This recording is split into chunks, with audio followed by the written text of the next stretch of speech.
When he first mentioned bringing his mother home from the hospital, it sounded like a statement that had already been decided somewhere else, not in our house, not between us, just decided. He said it casually one evening while scrolling through his phone at the kitchen table. "Mom's getting discharged this week," he said. "She'll stay here for a while." I set the glass I was washing down in the sink. "For recovery?" I asked. There was a pause. "How long?" He shrugged. "However long she needs." I walked over to the table and sat across from him. "We should talk about that," I said carefully. He looked up for the first time. "What's there to talk about?" I kept my voice calm. "This is my house," I said.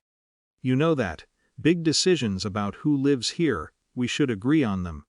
The house had belonged to me before we married." That fact had never mattered much to me. It was just paperwork. But the way he reacted made the paperwork suddenly important. His expression tightened. "So now I need permission to take care of my own mother." "That's not what I said." "It sounds like it." The conversation didn't go anywhere after that. It just circled the same defensive edges until we both stopped talking. For a few days, the subject went quiet. Then the morning of his mother's discharge arrived. He stood in the bedroom doorway while I was getting dressed. "I'm leaving soon to pick her up," he said. I nodded slowly. "Okay. And I need you to clear your things out of this room before we get back." I turned to look at him. "What?" "You heard me." His tone was calm in a way that suggested the decision had already been finalized. "Mom will need the bedroom while she recovers." "And where exactly am I supposed to go?" "You'll figure something out." The certainty in his voice was almost impressive. He genuinely believed I would argue, maybe cry, maybe shout, but stay. Instead, I said nothing. He waited a moment as if expecting resistance. When none came, he grabbed his keys. "We'll be back in a few hours." The front door closed behind him. The house went quiet. For a while I just stood there in the middle of the bedroom. It didn't feel dramatic. It felt clarifying. I opened the closet. Most of the furniture in that room had been bought by me over the years. The bed frame, the dresser, the lamp near the window, even the mattress. I started with the small things first: clothes, shoes, the jewelry box on the dresser, then the electronics, laptop, speaker, television. Piece by piece, the room began to empty. There was something strangely peaceful about the process. No raised voices, no negotiations, just quiet decisions. By midday, I had rented a small moving truck. The movers didn't ask questions. They simply followed my instructions as we carried the larger items out of the house. The bed frame came apart faster than I expected. The living room changed, too, once we removed the sofa I had bought years earlier.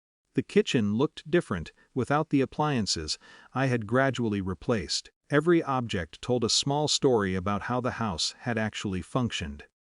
By late afternoon, the rooms felt hollow.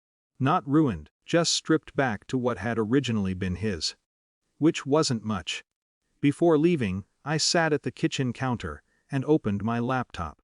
There were a few practical things to handle. The shared account used for household utilities. The property management service connected to the house. The maintenance contracts tied to my name. Nothing aggressive, just corrections, updates, administrative boundaries. I wrote one short message and left it on the table. No accusations, no anger, just a simple explanation. "You asked me to remove my belongings. I did.